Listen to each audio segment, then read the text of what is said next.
Hi there, welcome to the latest episode of my 10-minute moan. The topic of this 10-minute moan looks at quite an intriguing connection between Starmer, the Labour Party, one of the most feared companies in the world, and the WEF.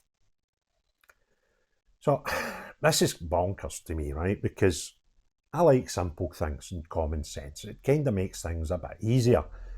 And it used to be back in the day that it was dead simple to see the differences between left and right in politics, because Labour and the left wanted to nationalise everything, while the Tories and the right wanted to privatise everything. And that seemed to just be a very easy barometer to tell the difference between both parties and their ideas on the economy. But not in 2024. And what it looks like the Labour Party are going to end up privatising almost everything to get some money off private financiers. And it looks like this plan has went back further than them winning the most recent election. Looks like these relationships have been built up pre-coming into power. And for how long, I don't know. So I already done a video, I'll link it later on, about Keir Starmer's links to some of the sort of darker arts of world politics. And this new one's just, it's out there, it's no mind-blowing, it's already there, people can see it, that we now have a tie-in between the Labour Party and Blackrock, notorious business who hedge funders that a lot of people in the world have got a lot of bad things to say about them. So where's the link between Starmer, them, and the WEF? Well, that lies with Larry Fink. Now, this business they own more assets than any other business in the world. And they seem to be wanting to move into other things, other sectors. A lot of the stuff they do is they own parts of businesses, like maybe 10%, but now they're looking to take over some businesses in some certain industries, and we're probably right on their sites to come in here and take over a lot of our things that Britain owns. So Larry Fink is the governor. He's the CEO of Blackrock, but he's also, interestingly enough, a trustee on the board of trustees of the World Economic Forum, the WEF. Now, WEF, when a lot of people go on about, sort of new world orders and governments over governments and all that sort of stuff, they see the World Economic Forum as this thing above the governments of the world and controls a lot of the things that we do. So Larry, he's the board of trustees of that, and he's the CEO of Blackrock.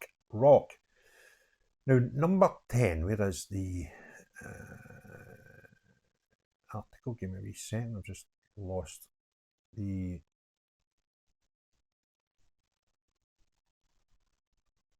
page I was wanting to show you. There we go. So, before big meetings with Blackrock in Town and Street that nobody's trying to hide, and some scary comments that came out after those meetings and actually before them, there was, here it is here.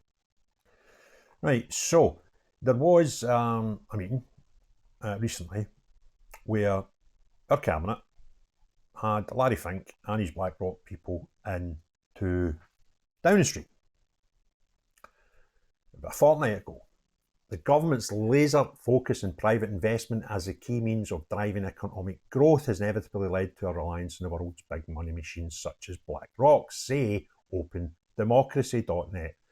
And the meeting 2 Thursdays ago between Starmer, Reeves and Investment Minister Paul Gustafsson and several members of Blackrock's board was not the first time that senior figures from the world's largest asset managers have met with ministers in recent months. Blackrock's CEO Larry Fink also made a star turn at Labour's investment summit back in October and posed for pictures with Prime Minister when he visited New York in September. There was also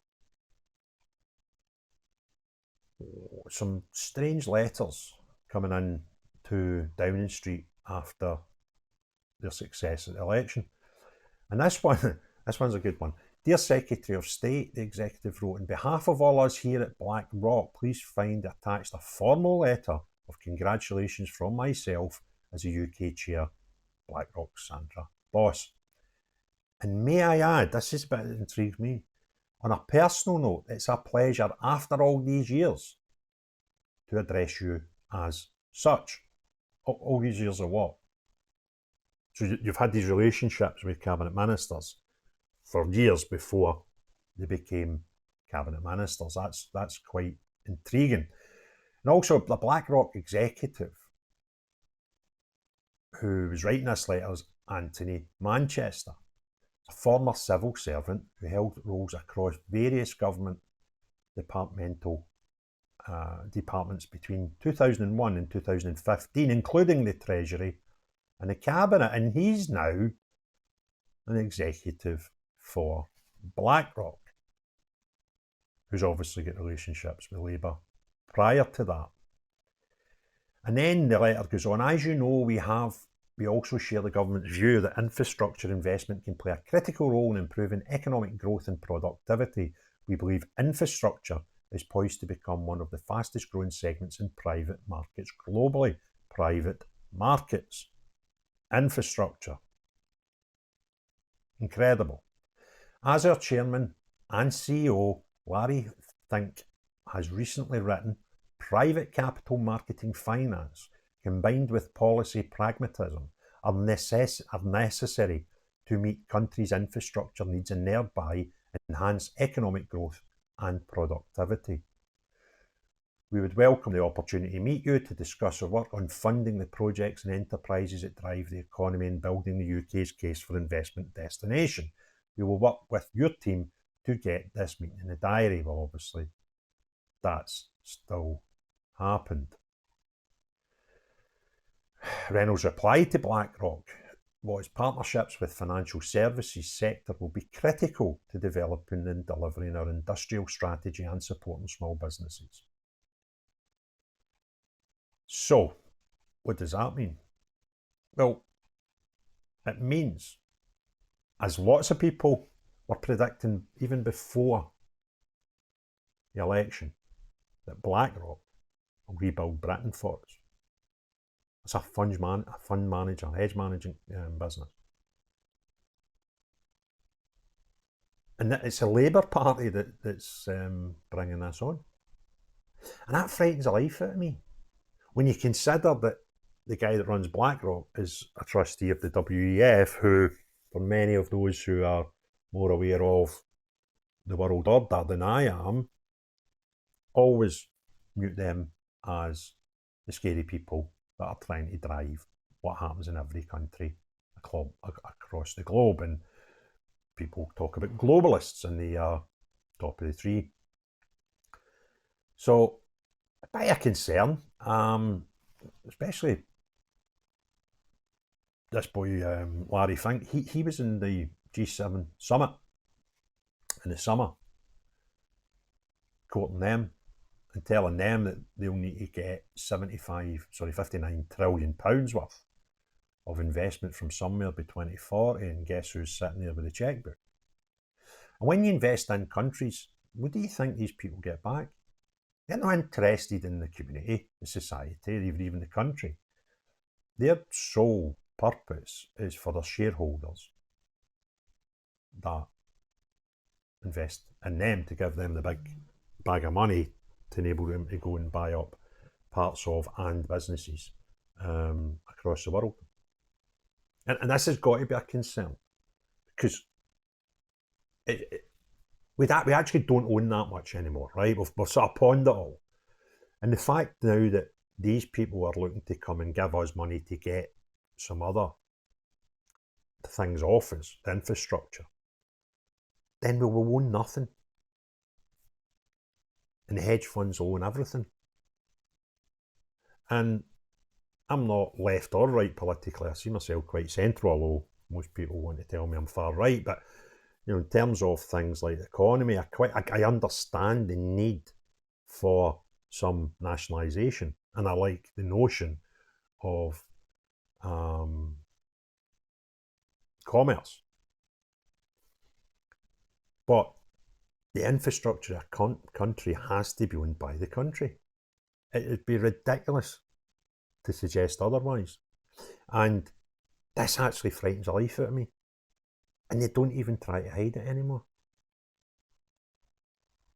They just do it. I mean, oh God, I'm not even going to get down there. But anyway, listen, that's the connection. Our government into bed with Blackrock, who are a scary company on their own, and their chairman and CEO, Larry Fink, is on the trustees of the WEF. And you've just to go, okay then, that's smashing that. Fast forward 10, 20 years, things are only getting better, economically anyway. If you enjoyed the video, give it a thumbs up. If you've not already done so, please hit the subscribe and the notification button. Let me know your comments below, I always like reading them. And most importantly of all, unless you're some of these globalists that want to control every country in the world, no you, but everyone else, have a great day. Cheerio, bye now.